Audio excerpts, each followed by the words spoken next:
Hello, my name is Marvin Goldfried. I'm a professor of psychology at Stony Brook University, and I'd like to spend the next few minutes talking a little bit about lesbian, gay, bisexual, and transgender issues, LGBT issues.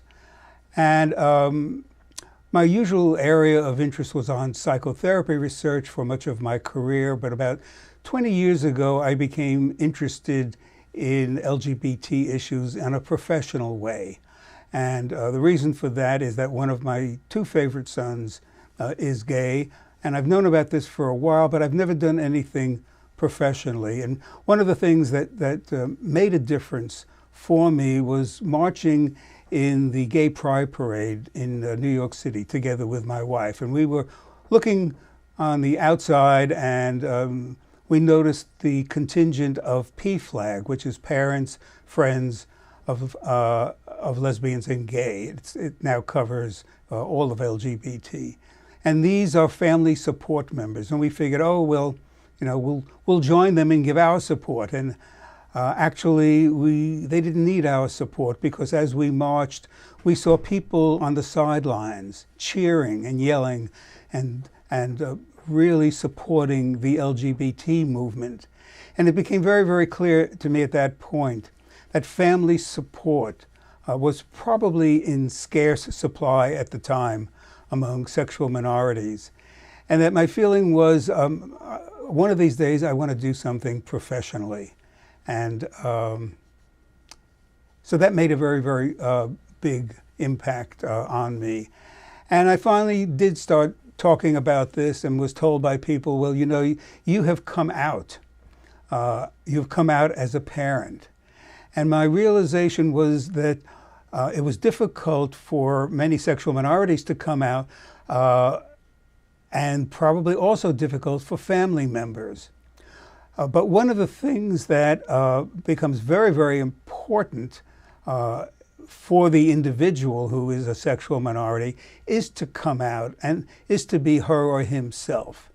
And that certainly is very, very important. But there's another second extremely important thing, and that is it makes a positive societal impact if somebody is out. Because the research has shown that if somebody who is a sexual minority is open to other people, these other people develop more positive attitudes toward this and toward sexual minorities. And then my realization was there are many more family members than there are gay people, obviously, and that maybe more family members needed to come out. Because if they did, then still more people in society would have more favorable attitudes. And this was very, very important. Certainly, it's always important. It was particularly important some 20 or more years ago. So I formed an organization called Affirm. And namely, it's Affirm, Psychologists affirming their LGBT family members, where it's not only openly supporting a son, a daughter, a cousin, an aunt, an uncle, a father, a mother, a grandparent, or whatever who is gay, but also letting other people know that they have a gay family member. Because if knowing somebody who is gay changes attitudes toward a more positive acceptance, then the more people who do know in our society will change their attitudes.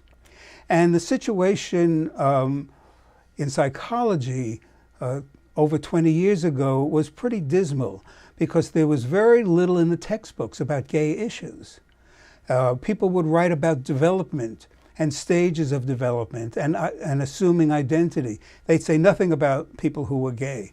They would talk about relationships, and they would say nothing about same-sex relationships. So while psychologists were doing research and writing about this, they were primarily closeted gay individuals. And I know one particular person who said he had two sets of resumes, one in which he had his publications on gay issues and the other where he did not. Well, things have changed, and it's a long story. I don't want to go into a long story at this point, but the situation now is extremely different. And more people obviously are coming out, and more family members now are serving the role of allies so that sexually minority people don't have to deal with the issue alone. And society is obviously changing, and things in psychology have changed dramatically. So whereas in the past, research and writing on gay issues appeared in gay journals, now they appear in mainstream journals. So you don't have to be interested in gay issues. What you may need to be interested in is what it's like to be different from other people, or what it's like to have secrets that you keep. So it's all part of knowledge that we really need to attain within the field of psychology, and it is happening. And there's a new generation of open, prideful, and extremely bright researchers now who are studying LGBT issues. And the interesting part of it is that many of them are not gay, but grew up knowing people that are gay, and the primary view of these people was that they were friends. They were different in some ways, but that was far less important to the fact that they were friends. So certainly in society, and very definitely within the field of psychology, there's been a very dramatic and most heartening change when it comes to learning more and accepting LGBT issues.